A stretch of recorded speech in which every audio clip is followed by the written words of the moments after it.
yeah, I guess we'll start with tomorrow's meeting calendar. So tomorrow is the Buffalo Common Council meeting. So let's see if I can get this here. But yeah, this is the City of Buffalo Common Council website. So I just want to go through tomorrow's, today is Monday night. So this is kind of like a Buffalo DOGE Caucus, but tomorrow is the Buffalo Common Council meeting. So I just wanted to kind of run through the agenda and just see what's on the docket for tomorrow. So the site to get here is buffalony.iqm2.com, which is a weird handle, but that's where these minutes are located. So let's look at these. So tomorrow we have a civil service meeting scheduled for 15 minutes, finance, a waterfront development committee, that's rare, and then legislation and community development too. So let's go through these agendas and just kind of see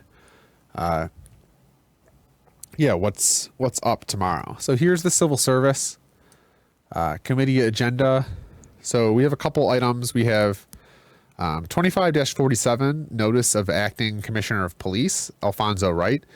So this is a notice that right last week, the acting mayor, Chris Scanlon, fired, or the commissioner, Joseph Gramalia, resigned, although it was kind of clear that he was terminated.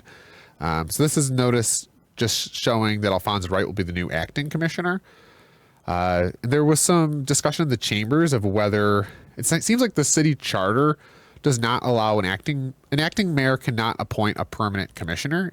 An acting mayor can only appoint an acting commissioner, and then those acting commissioners can only serve 180-day terms, which creates a lot of issues, right? We have this acting mayor, and my perception, right? You'll see the spin from the administration saying that this was done due to philosophy, but even David Rivera, the Common Council's police oversight, said he's never heard Chris Scanlon talk about philosophy of the police department. So this is really surprising, even to those people in the know in the Common Council.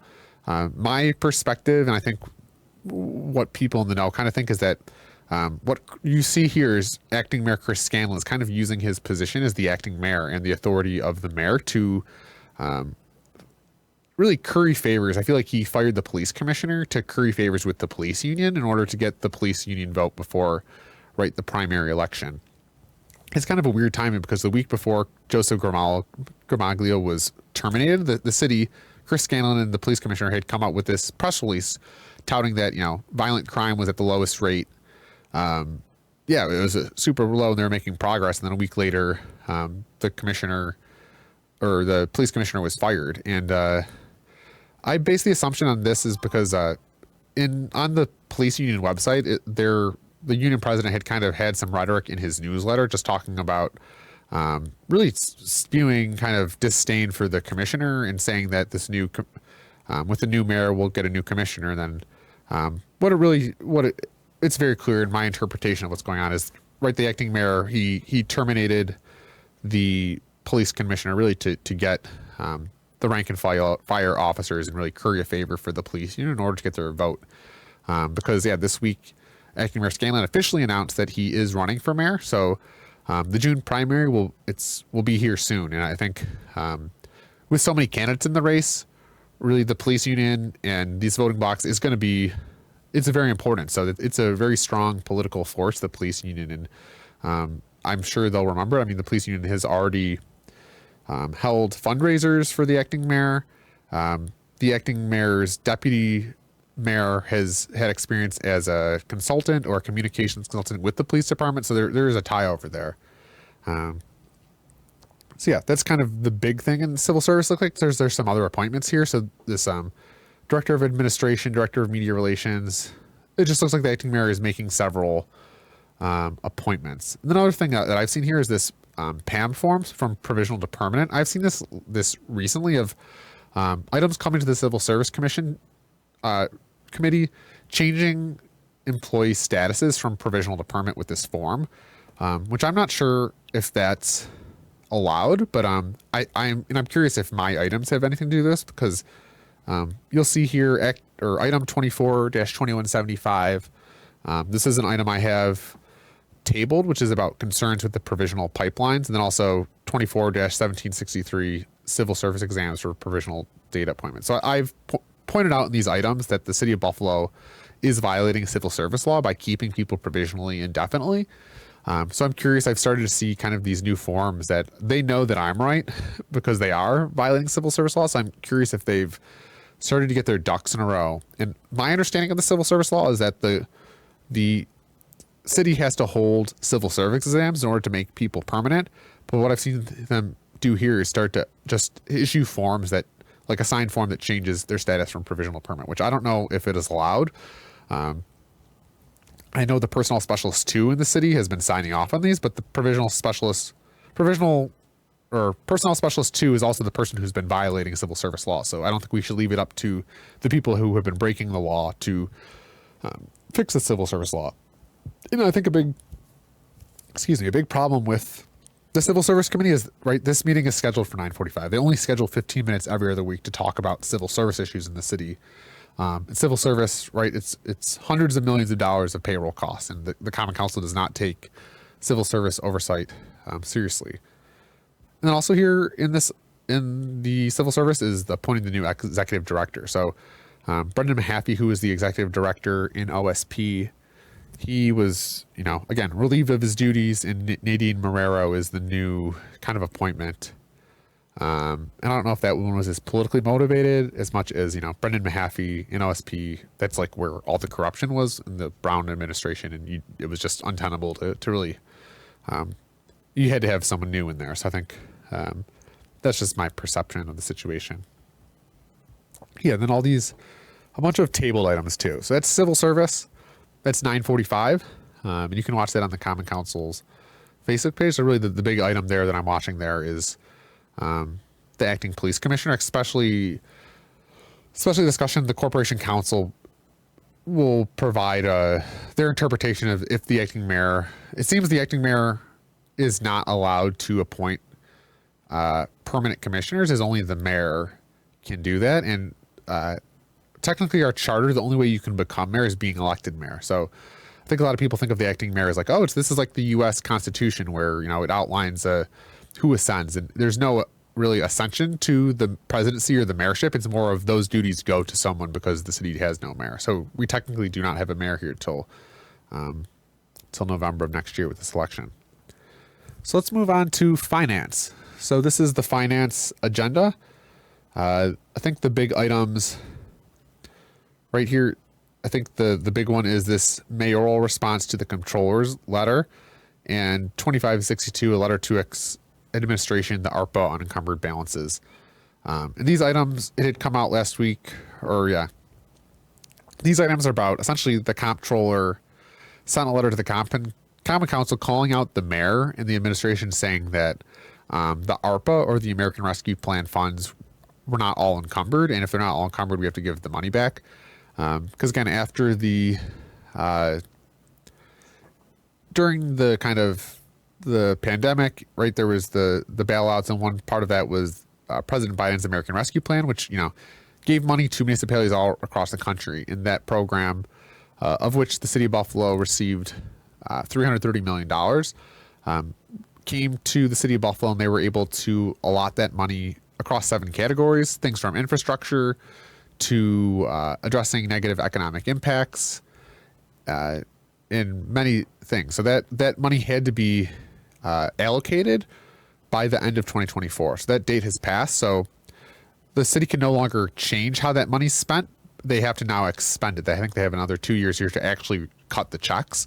But all the money's been budgeting. They cannot go and change. They can't move money from infrastructure to negative economic impacts and vice versa. It has to be spent as budgeted. Now they have 2 years to spend it. So the controller sent a letter to the mayor saying that, hey, this money hasn't been encumbered, so we have to give it back. And then the administration wrote a response letter to the controller saying that was not true.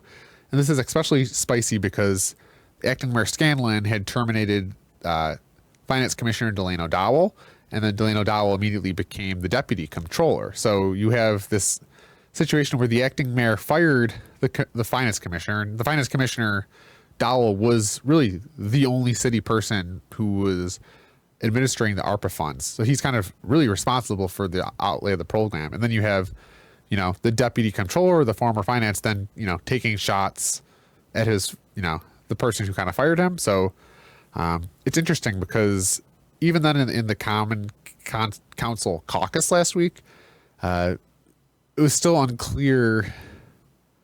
Yeah, it was unclear that no one knows, right? The Common Council was more reaming out the controller for sending that letter out instead of doing it in-house because, right, the controller sends a letter to the mayor and then the council gets phone calls.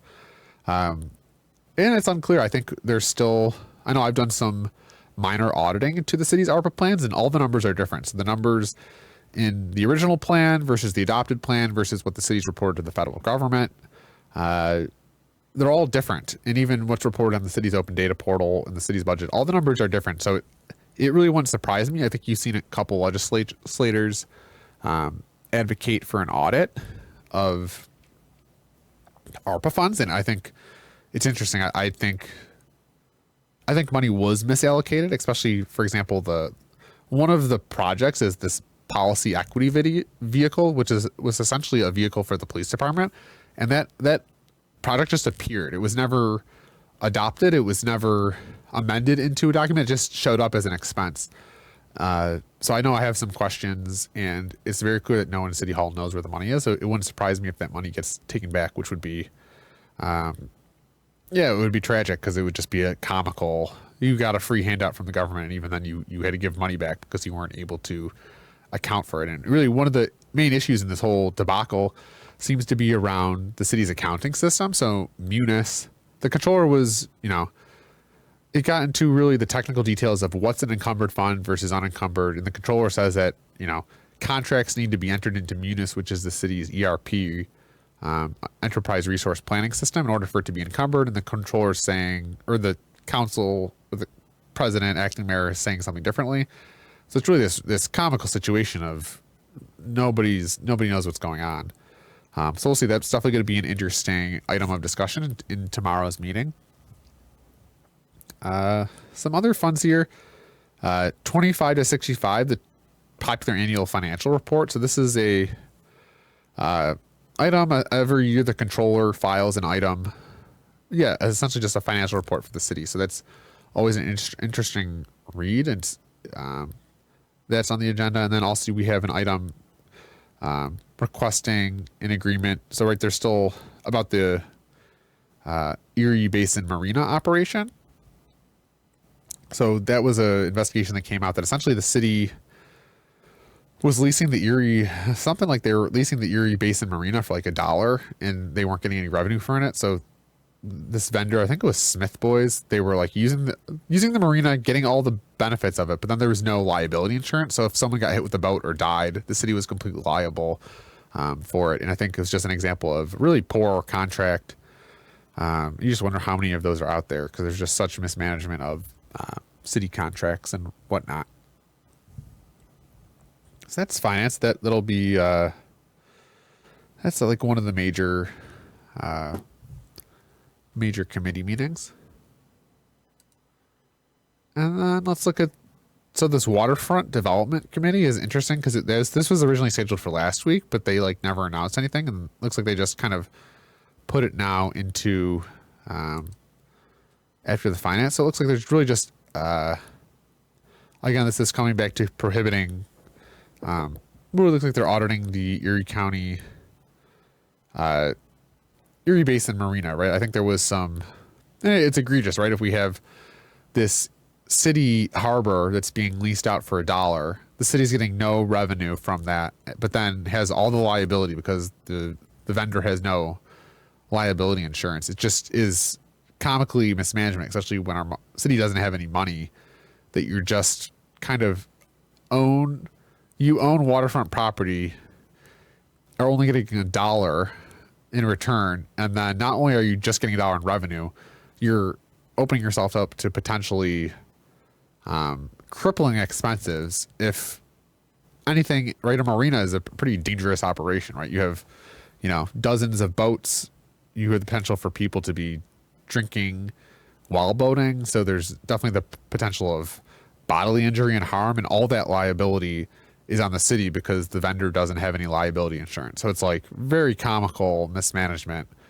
And you just hope that there's not more contracts like that laying out there. So I'm excited to see that the Erie Basin Marina is on this waterfront development committee because, yeah, we can't have that as taxpayers, right? Because then ultimately it's the taxpayers who are asking at the end of the year to foot up the bill for incompetence like that. So that's waterfront development. The legislation meeting. So let's see what we got here. We've got well, it seems like legislation. I mean, they've got some, pretty standard things around, uses of properties, special uses, authorizations, permit requests. Oh, the one that's interesting here this is the legislation committee, which I feel like legislation is about laws and policies. And I was very excited to see, it looks like the Common Council is submitted this item 25-103, local law intro number 1, Article 18-80, establishment of the Charter Revision Commission. So this is actually an actual legislation, an actual law, which the Common Council does not do enough of, but actual laws and legislations. This is around a Charter Revision Commission, which this is really interesting and really important because essentially this charter revision is kind of like a constitutional convention. You can think of it that way. The city charter is the document that kind of authorizes the entire city. It outlines the policies and procedures, and the council has established, there's this legislation that they had talked about at the end of the year, and now it's finally coming before the council to establish an actual charter revision commission. And I think the council brought this forward because with the mayor stepping aside and now us having this acting mayor for 18 months, the council wanted the ability to appoint someone to the vacant or the unoccupied South District seat. They actually can't do that because the charter does not allow them to do that, because technically the acting mayor is still on the council. He is just a non-voting member of the council. So technically there is still a South District council member. They just don't have a vote on the council. So you kind of have this weird situation just based on this technical glitch in the charter, right? The charter was written back in a time when, the council president was this at-large position, so voted on by all the city residents. And so you had a mix of at-large council members and district council members. And then they changed that to get rid of the at-large seats. So they kept just 9 districts, and now the council president is elected by the members of the Common Council.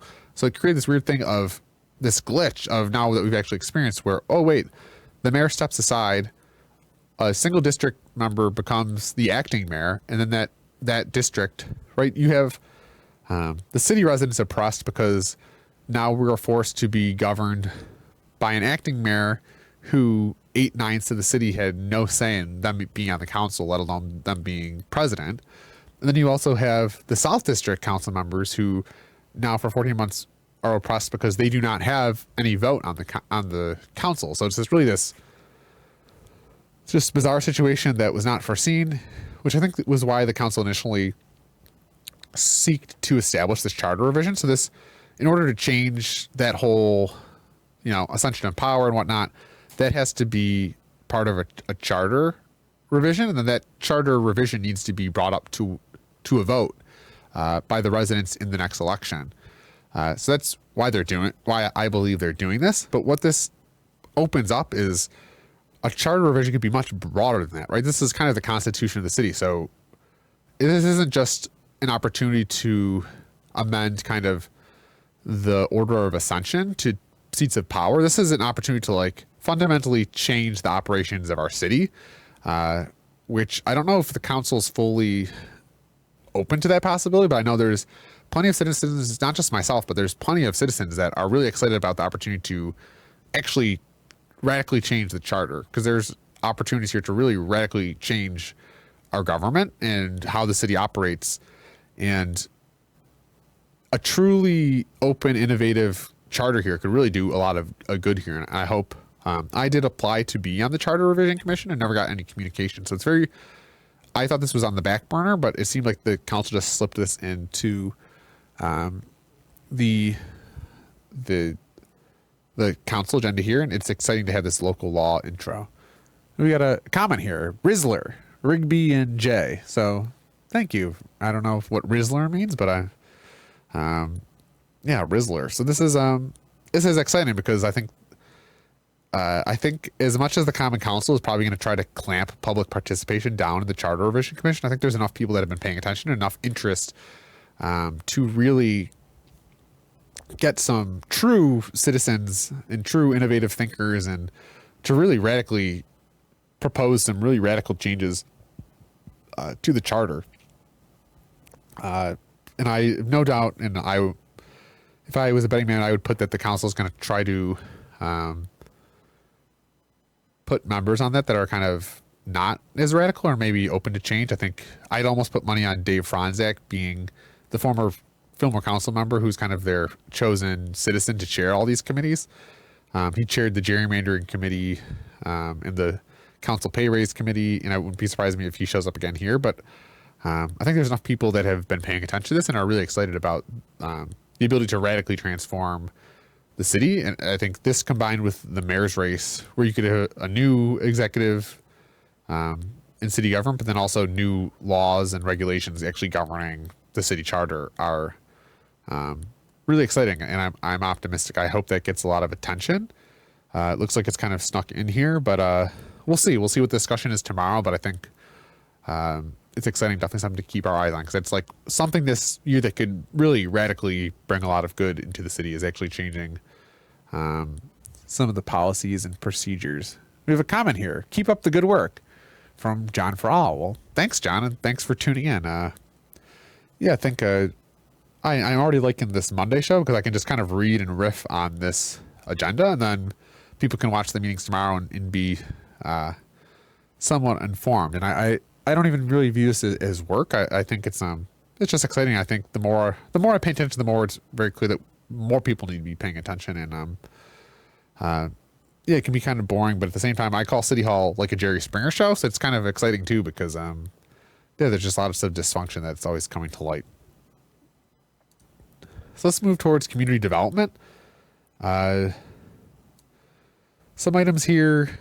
You have the city's chief service officer, Oswaldo Mestre. He submits his monthly report, which is really just a PDF scanned Excel sheet with data from the city's 3-in-1 system, and really nothing of value. But he submitted that, and then we have the board attendance for the Buffalo Sewer Authority and audit findings from the Buffalo Sewer annual report.